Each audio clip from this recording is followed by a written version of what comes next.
Well, I suppose we better start at the beginning, Alex. Why photography? I think when I was growing up, I was always interested in photography. I was quite lucky. There was a dark room at my school, and yeah, having access to it just kind of opened up a whole new world for kind of a withdrawn young man, and it's a great way to kind of yeah, a lot of the girls in my school were quite interested in photography, so that's my kind of base interest in photography from an early age. But no, I guess there's always been a family history with it. My great uncle travelled with a Leica camera around Scotland, around the islands, and my grandfather was quite a keen amateur photographer, and my father as well. So I was very much encouraged to kind of take a camera with me out and about, and it just sort of became a natural extension. I just started putting a 35mm camera in my bag and going for walks, and walking with a camera just sort of became my thing, and I never really looked back from there, I think. So what sort of stuff were you looking at when you were, I guess, a teenager? What sort of stuff were you looking at, Alex? Well, as a teenager, I was really interested in landscape from a really early age. I actually moved from Germany to Scotland, so from quite a young age, I was always interested in looking at my surroundings and trying to sort of place myself within that. And I was quite lucky. I had an art teacher at the school I went to who could see that photography could be a way to kind of tease me out from my shell. So she gave me a series of Ansel Adams books and these kind of grandiose black and white landscapes, Edward Weston, that sort of thing. That's kind of my early sort of landscape vocabulary.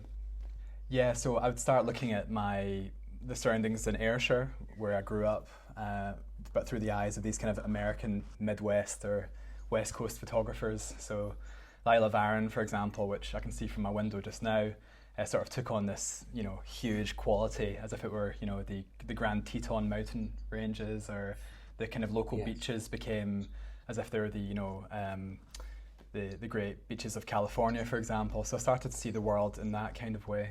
So were you, obviously you were developing stuff yourself and then printing yourself. I mean, are you self-taught, Alex?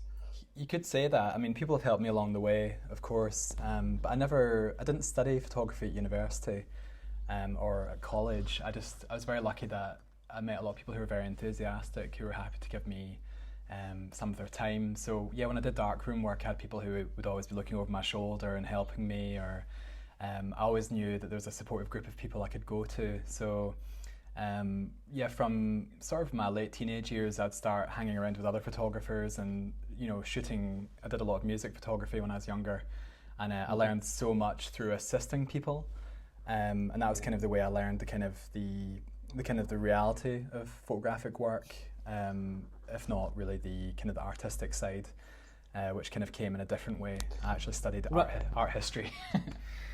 So were you tempted in any way, shape or form to go into the commercial aspect? You said you had an interest in shooting music stuff and shooting bands, etc. So were you tempted to go in that direction? What sort of, or was the landscape always foremost in your mind as far as developing your career as a photographer? I'm not really sure. I've had a strange career trajectory, I suppose, because originally I wanted to become an architect. And then I studied civil engineering for a while at university. I changed from civil engineering to art history because the thing I enjoyed most about civil engineering was writing about the landscape. It kind of came to me. I've always been interested in Faye Godwin's work, and I ended up writing this long essay on what they did with all the dirt from the Channel Tunnel. And the Channel Tunnel is something that she campaigned against, really, in the last 2 years of her life. And I realised that looking at how the landscape was formed and how it's been interpreted were really kind of my passions. So I then switched to art history and sort of really focused on how photographers and painters they'd react to the landscapes around them, and how I could sort of look at people's motivations but also their artistic inspirations and see how those kind of overlapped in their own practices. So yeah, I wanted the kind of the theory, and I felt that the actual practice of photography I could sort of teach myself, f-stops and apertures and darkroom printing and all the rest of it. Yes. But you asked me about commercial photography. No, I was never really interested in that. I've always just wanted to do my own thing, really. I've always had strong ideas of projects I wanted to do. And yeah, I did music photography because I wanted to see bands for free. So it's quite good, actually. I mean, I hit upon this approach when I was at university that, you know, I could go and see all these bands if I had a press pass. And then I ended up working for bands along the way. So yeah, it was like an exciting time, you know, early 20s gigs, but I never really saw a future in it as such. Right. Did you do you still have that archive, Alex? Yeah. No, it's interesting. I've been looking through a lot of that recently. Yeah, I used to shoot a lot of Glasgow bands, and also I was really into kind of rock music when I was younger. So I travelled over to France to photograph Smashing Pumpkins, and I spent quite a few years actually working for David Bowie's piano player, Mike Garson. And I travelled quite a lot to work with Mike when he played in Europe. And yeah, I've been looking through those images recently, which has been quite, it was a fun time. But I don't really think I'll ever do anything with it. It just was kind of, it was just sort of an interesting period. Although saying that, there's been, in the last 24 hours, Scotland lost quite an important singer-songwriter from the band Frightened Rabbit.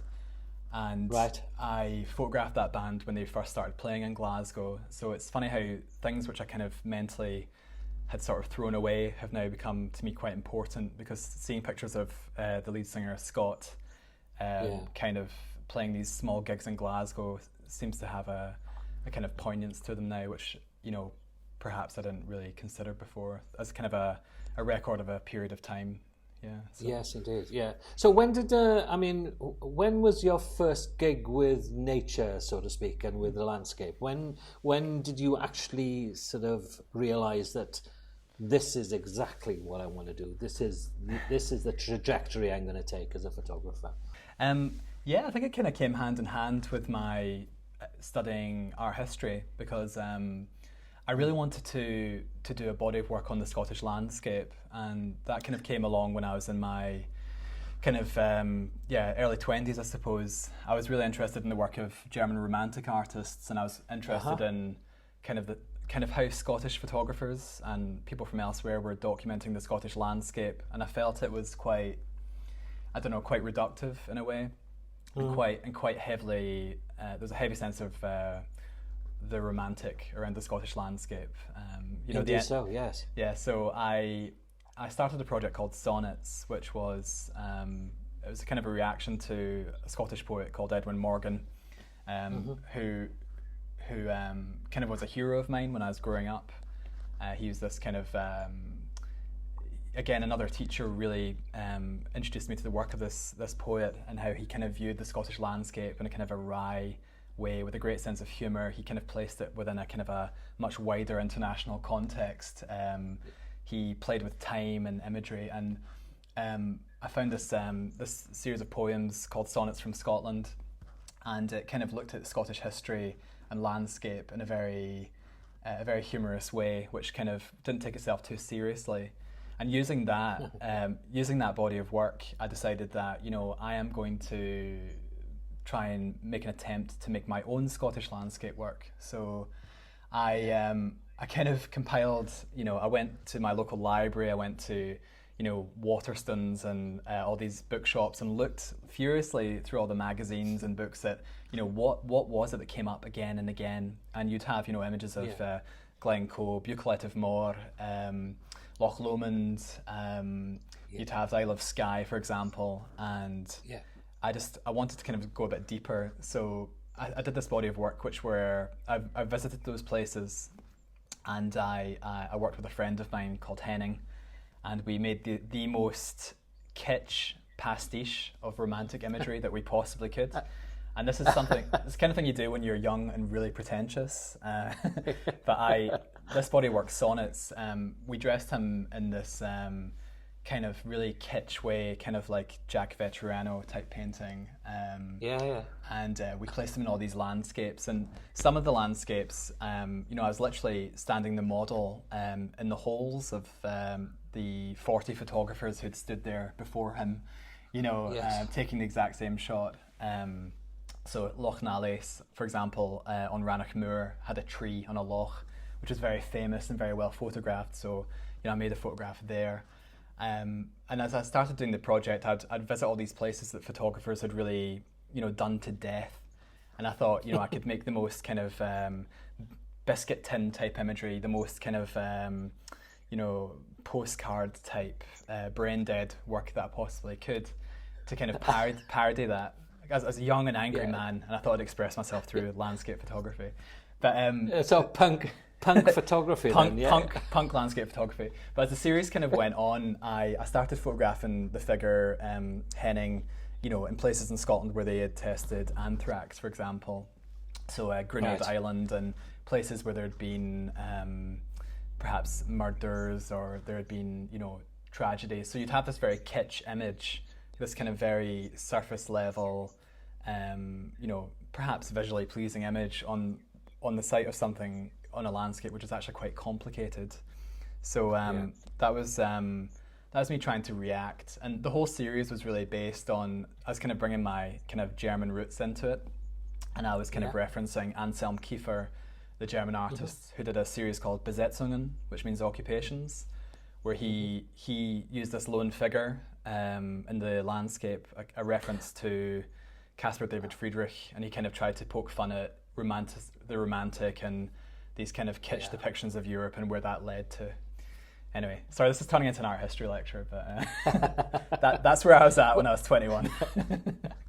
Well, it's very interesting that you talk about the influence art has had on your, and I presume continues to have an influence on your work, Alex. Yeah, I'd say so. I mean, I've had this kind of strange career where I've been a curator. So I've actually just finished 2 years as a curator in the Outer Hebrides, where I've put on exhibitions, and you've got a chance to work with people who you kind of consider heroes, like Ragnar Axelsson, or laterally I managed to bring Chris Friel's work up to the island.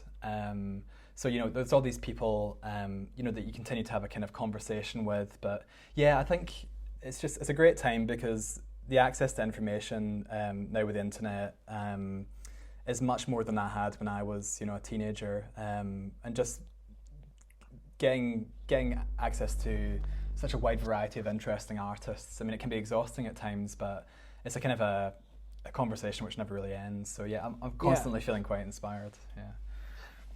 It's very interesting because it appears from Wales that the scene in Scotland and the photographic scene in Scotland is far more vibrant and far more alive than it is here in Wales. And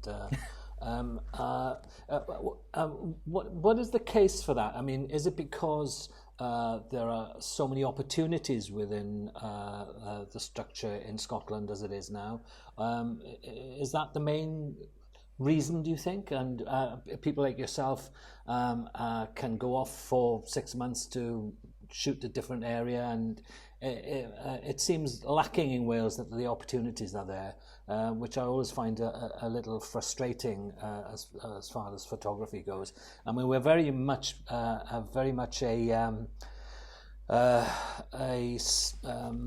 written word, especially in the Welsh language, for example. We're very much a written word sort of culture. We're not a visual culture as such.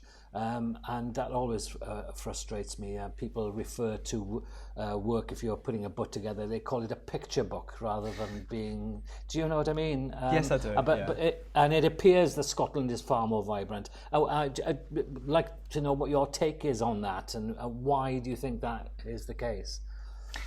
Yeah, I think that's quite interesting. I mean, I think it could be a case of perhaps on the first level, it seems grass is always greener. We think that Wales has a really vibrant, photographic scene, and I can see that on things like Twitter. It seems that there's always really interesting stuff coming out of Wales. But from a Scottish perspective, we're quite lucky because we've got sort of two major galleries in the Central Belt, Street Level and Stills, who are constantly trying to promote the work of emerging photographers, but understanding that mid-career photographers need help as well. We've got the Institute of Photography, which works with all the museums in Scotland. So we have a season of photography every year. So I mean, the main thing is that we have there's a lot of galleries working together to actually try and put the focus on photography, have it on the table, as it were. And it's not always been that way. Yes. I think there's just kind of a pride here in terms of Scotland's contribution to photography, and it seems that we have a few energetic individuals who are always pushing it. Does that scene include all genres of photography, from the sublime to the ridiculous sort of thing? Well, you said, if I could return to the point you made just previously, you said that perhaps I can go away for 6 months and document an area, and then that perhaps would result in an exhibition. I don't think that's the case across the board. I'm from a situation which I guess like most. I wouldn't say most photographers. I'm kind of from a working class background, so there's always been really tough choices to make. So if I want to do a body of work, I'll have to do it on the understanding that I'm not going to make any money. It's going to be quite financially challenging. But I have been really lucky that I have received residencies through like this Royal Scottish Academy, or I've worked for 6 months, or I've worked for a year, and I've saved up to make that happen. But I mean, there's things that I've had to give up to make that happen. It might look from the outside that that there seems to be a lot of opportunities for me, or that I'm always doing things, but they do come at a cost, and it can be quite challenging. Across the board, I know a lot of photographers speak about that. So what sort of things have you have had to give up, Alex, in order to pursue your career? Well, one of the reasons that I've done work perhaps all over Scotland is because of the nature of the work I've had. So I've worked as a curator, but the current landscape is for people working in the visual arts is that you constantly have to move around. So I've always tried to make decisions on where I'm going to live, perhaps where I'd like to make work, which is why I've just spent 2 years in the Outer Hebrides, for example. But in terms of sacrifices, I mean, I live very frugally. I do travel, but those are things that I've had to work hard to save to do. There's a lot of time spent writing applications, which is the kind of unsexy side, I suppose, of being a photographer. How do you deal with the box ticking exercise, Alex? Well, it's funny actually. The job I got in the Outer Hebrides was I worked as a curator, but also worked as a mentor for other artists, and one of the main roles was showing people how to fill out applications. And they felt that given my sort of track record with grants and residencies, that perhaps I'd be quite well placed to do that. Because, for everything I get that's successful, say, there's a lot of things which really just fall by the wayside. There's a lot of disappointment. You asked about the things I've had to give up. I mean, I've had to be very driven in terms of what I do. I need to make, I try not to be selfish, and you have to kind of constantly push yourself, but I mean, it can be detrimental to things like, say, relationships, or, you've got to understand that you've got to always be moving, perhaps, or, I don't know. I think there's something to be said for the photographer Rob Hudson, who's saying, perhaps just stay in one area and look at what's around you rather than, constantly moving around. Yes. So, yeah. Would you regard yourself as an obsessive? Not really. I think with projects, I'd say so. I kind of get into something, and then it's really all I can think about. I've got a large project on just now, so I've bought, it's to do with mountaineering. So I've actually just come in from kind of a hike every day. I'm trying to build up my fitness for this project. So everything is kind of now pointed towards building up my physical fitness so that I can climb 100 mountains over the next 12 months. I do think there is an obsessive quality there in terms of getting, not just the actual making the photography, but the whole lifestyle around it. But in terms of the actual, the obsessive nature of photography, I'm really not interested in things like, say, cameras or any of that nonsense, or I get an idea of how I want to make something, and then so I'll visualize how I want to do that, and then I'll just aim at that and just throw everything at that aim until it's achieved, really. I don't mean this in a derogatory way, but are you a very organised person? It's kind of ironic, actually. My postgraduate degree is as an archivist, so you'd expect me to be a very a very organised person. But I don't know. It just depends. There are certain things in life that I'll kind of let slide. For example, like my house is, it's not super tidy, say. But so my desk, for example, is heaped with books at the moment, and my archive is kind of all over the place as I try to sort it out. But when it comes to projects, my family, like my father and my father's father and his father's father's father, they were all soldiers, and I was brought up in kind of a military environment. So when it comes to a project, say this mountain one, or when I worked in the Faroe Islands, or the St. Kilda project, they're kind of they kind of planned like military campaigns, I suppose. They're just I start to sort of produce all this other stuff that goes along with it, and I kind of become overproductive. I think I just become very obsessional. So perhaps Yes. That's, I think I understand that completely, because I'm currently working on a book about Pembrokeshire, and I've got enough for about 3 books really. And like you, in many respects, I've got a mountain of books here about Pembrokeshire and stuff, and continually reading and finding new stuff, which I always find that a bit infuriating, that I haven't really done my research really properly. I should have sat down for 6 months reading books before I went out shooting. But you kind of find new stuff all the time, and it wants to make me go out and shoot some of that stuff, that I've found, or at least explore that area, in order to find out if it's photographically inspiring. Do you find that at all, or are you sort of fairly clued up on what you want to do? No, I think that's interesting. As I said, I go out hiking, and my partner and I were actually just chatting about this. We've just moved to a town on the west coast of Scotland called West Kilbride, and literally the first thing I did when moving here was buy a book on the history of the area, look at old maps, look at the history of the building I'm in. Try and look at some of the paths around town, see kind of what age they are, where did they lead to, what are the ancient byways, what are the archaeological remains. So I've literally just bought a book I actually used to own, by a local archaeologist, looking at some of the duns and forts in the area. So I'm kind of like that as well. I've become very obsessed about what's around me, and when I get into a project, it's exactly like your Pembrokeshire project.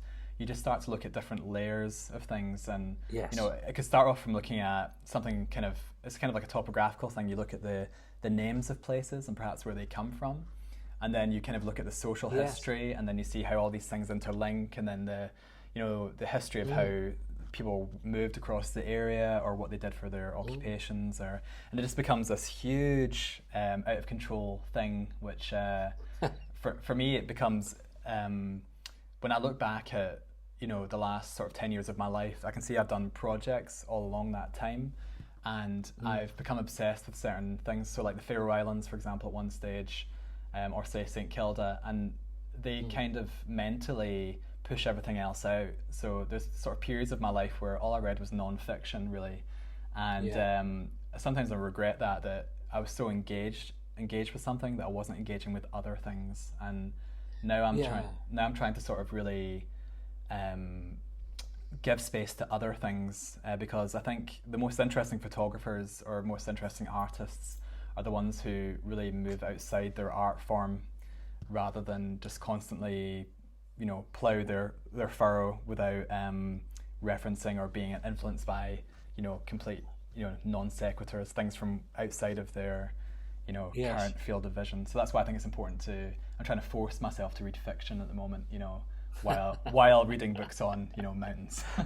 So, topophilia is a kind of this a strong sense of place and things. From your point of view, you've photographed extensively in Scotland, but what area keeps on pulling you back? Well, I've just moved back down to the area that I sort of grew up in, and the Isle of Arran, which is just off the coast from here, is somewhere that I've always returned to. It's something that it's called Scotland in miniature. It has mountains in the north, and it's kind of flat on the bottom. And it's somewhere as a child I used to just go over to just myself and walk around because you can get a ferry there. I've had some quite difficult periods in my life, and that's where I went to kind of find a sense of self again. So walking in the mountains of Arran, I know it sounds really corny, but there's a mountain there called Goat Fell, and it's about 800 meters high. And I've walked it about between 38 and 45 times or something like that. Yeah. And I've walked the valleys there, and I can't stop visiting those places. They just have a kind of a magnetic draw for me. I feel exactly. There's a place in Pembrokeshire, and it's only a small hill really, and it's called Garn Fawr, and it overlooks a place called Pwll Derry, which is there's a lighthouse to the right hand side of it, but it is that place where in sort of dire times in my life I've kind of retreated there as well, and I like to sit there in the mist sometimes because that brings things even closer into and it's a comforting place, and I think those sort of places are and I think probably most people have those sort of places. Do you think? Yeah, I think so. I've got a friend who grew up in this area. Her name's Diela Jaya, and she's a photographer, and she works at the complete other end of the spectrum to me in terms of she does a lot of nude Polaroid work. She's a model and photographer, and she sort of left this area, as quickly as she could. But she keeps coming back to certain places in the landscape. There's just this kind of draw that brings you back. And it's like you're saying with your hill, there seems to be these kind of totemic places, these kind of places of pilgrimage that, you can find solace in. I mean, I've got, like Cír Mhor or Goat Fell on Arran. I mean, those are the places that, I dreamt about them when I was in America, for example. And, whenever I had hard times, I would just put everything down and just go there. To kind of clear my head. So I can understand the power of those things. Yes, and it's kind of it's pilgrimage with purpose as well, and those sort of moments are important to us as human beings, I think, because as somebody once said, I think, that if you pilgrimage without sort of love in your soul, you will be a pilgrim forever. And I don't know how much truth is in that, but it's kind of they're important things, aren't they? I'd say so. One sort of experience I've had in the last couple of years is I've lived in Isle of Lewis, and I've travelled quite extensively. And during that time where I've been, say, in the States or I've been in Ireland or wherever, the author Robert Macfarlane quite often comes up because he's written quite a bit about the Isle of Lewis, and the idea of pilgrimages, these kind of walks that are done, across the Outer Hebrides. And one of the women that he has written about quite extensively, Anne Campbell, was actually my next door neighbour on Lewis, and I did these walks with her. She has a family shieling which is out on the Lewis moorland, and it's about 5 or 6 miles out across this most horrendous terrain. And she goes out there with her dogs, and just as a place to kind of get away from the world.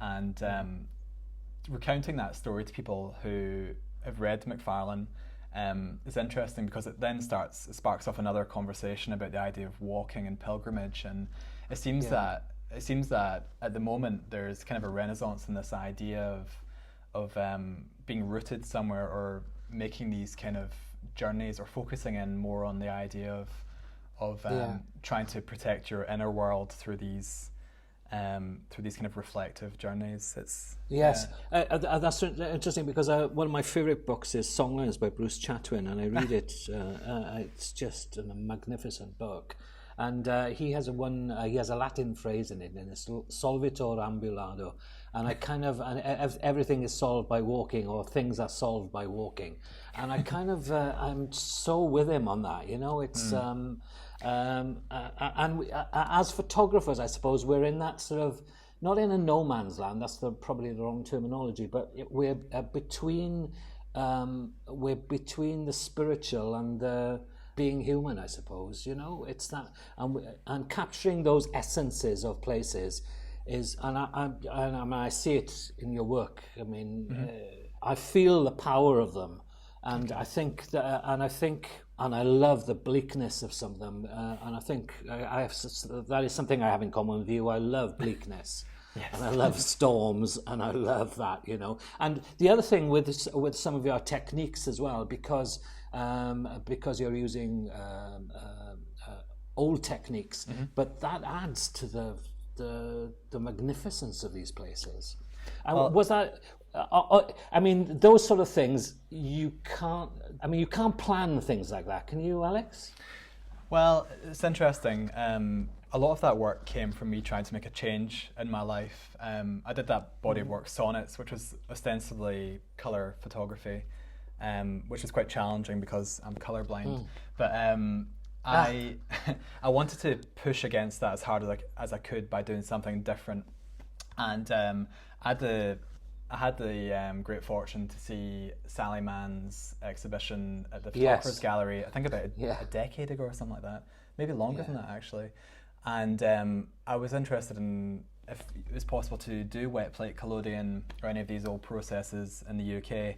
And I found a workshop and went along to it, and it kind of just it was for me because it allowed me to make images in a way which felt more kind of hands-on, and I also quite liked the aesthetic.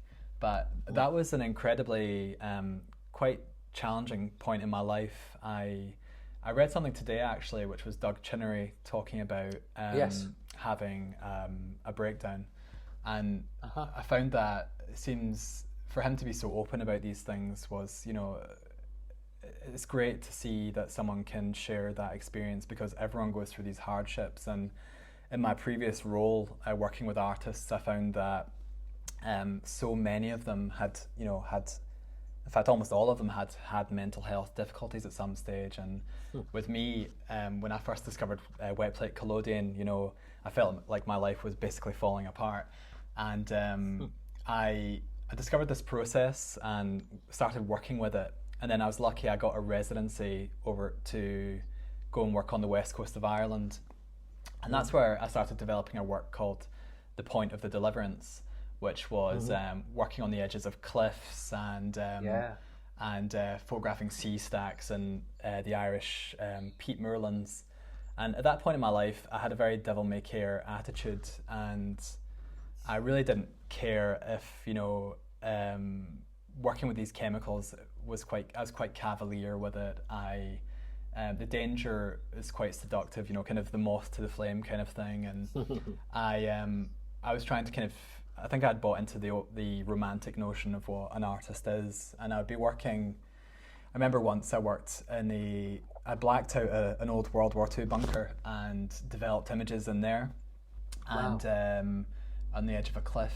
And you're working with ether all day, so you're probably intoxicated. At that stage, I was probably intoxicated with the idea of being an artist as well as the whole, So, but that time in my life, the collodion thing, I was carrying heavy cameras around in the landscape, and it was a very masochistic act. I've actually done damage to my lower back through carrying, 40, 50 kg packs up hills and so on. I've damaged my knees through that kind of work. But at that time I felt that I had to get to these points and produce work. And at the point of exhaustion, when you finally drag all your water and your chemicals and your camera and you set up my hands would be shaking with exhaustion and with adrenaline kind of coursing through my system. And having to then at that point start working with dangerous chemicals and produce work was something that I felt was quite suited to my mental state at that point, which was that I didn't really care if I went over the edge of said cliff or not. So it was quite a challenging time, and I met some people out there who could see that there was clearly a very self-destructive kind of streak going on with me at that point, and they kind of drew me back from that. So I'm really kind of I'm quite grateful for that kind of friendship Yes. that developed. What did it teach you, Alex? Kind of limits. I kind of, at that stage, I was really just saying yes to everything. And I had an experience where I got a Winston Churchill Fellowship. So I actually went out to America and studied under the people who taught Sally Mann, for example, or I met, people like Joni Sternbach, who's well known for photographing surfers on the west coast of America, or another guy called John Coffer, who lives as if it's, the 19th century. And in the course of this America trip, I actually had a complete physical breakdown. I ended up in hospital in New York, and between just working myself relentlessly and this Ireland trip, I learned to actually start saying no to things, and realizing that there are some things in life which aren't that important. You don't really need to continue to pursue other things. And what it made me realize is that there are certain creative projects which are important to me, that I want to focus my time and energy on, and to the complete,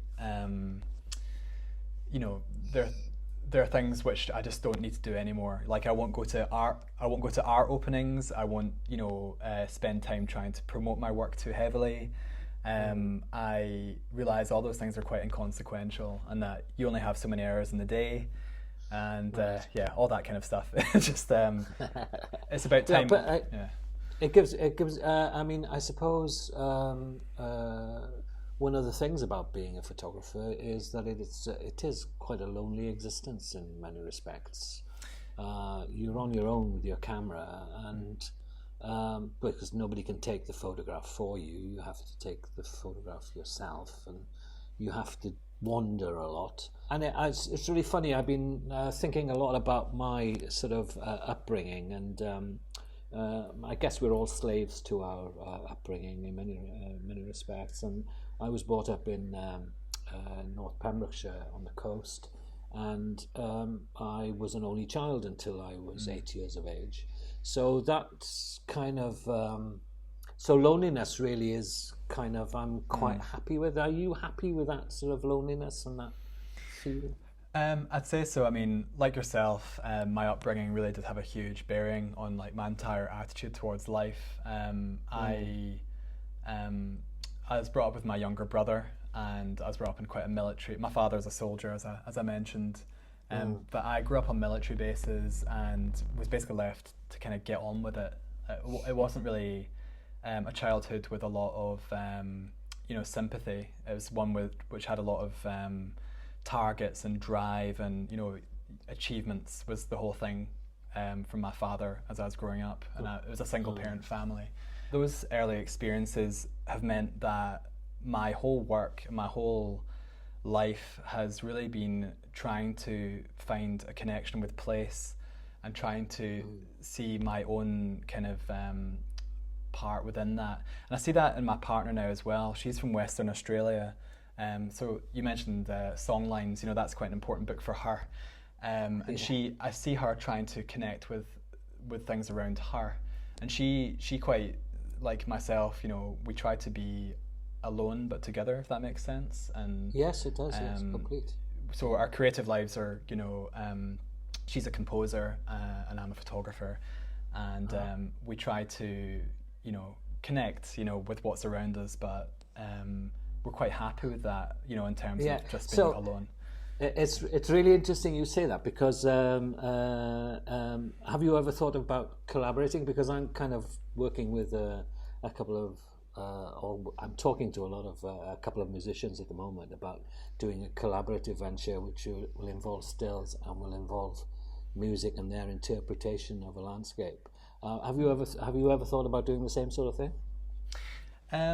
Yeah, I mean, I've worked with poets before in the past, but sometimes those are kind of, the images either illustrate a poem or the image becomes a starting point for a new poem. There's a poet I've worked with for a lot of years called Jerry Cambridge, who does that. But when I worked with a musician for many years, Mike Garson, who I mentioned was a pianist, and I'd send him an image, and then he'd write a crazy improvised jazz score related to that, he's kind of more well known for writing tracks like Aladdin Sane, the Bowie song, which has the huge crashing piano in it. And I would just send him, a picture I'd taken down on, say, Irvine Beach, and then I'd, of the kind of waves, and then I'd get this, jazz cacophony back, which was just kind of wonderful. But going forward, I don't know. I'm always interested in the idea of collaboration, but Yes. I think the reality of it is I feel that I have got to get my own work out of the way first. And I think there's so many great things about collaboration in terms of it can really take your work in new directions, or it can kind of highlight perhaps, where you need to stop and think. But at this stage, I'm just so bloody minded that I need to just focus on my own work. But I'm always, if anyone wants to write to me and if they've got ideas, or like the Inside the Outside Collective, for example, I love what they do in terms of there's a dialogue between the work, but those are all very strong photographers, on their own. So that kind of together but alone attitude, that's kind of, I think that's the way that I kind of like to go through life, which sounds terrible, but it's, there it is.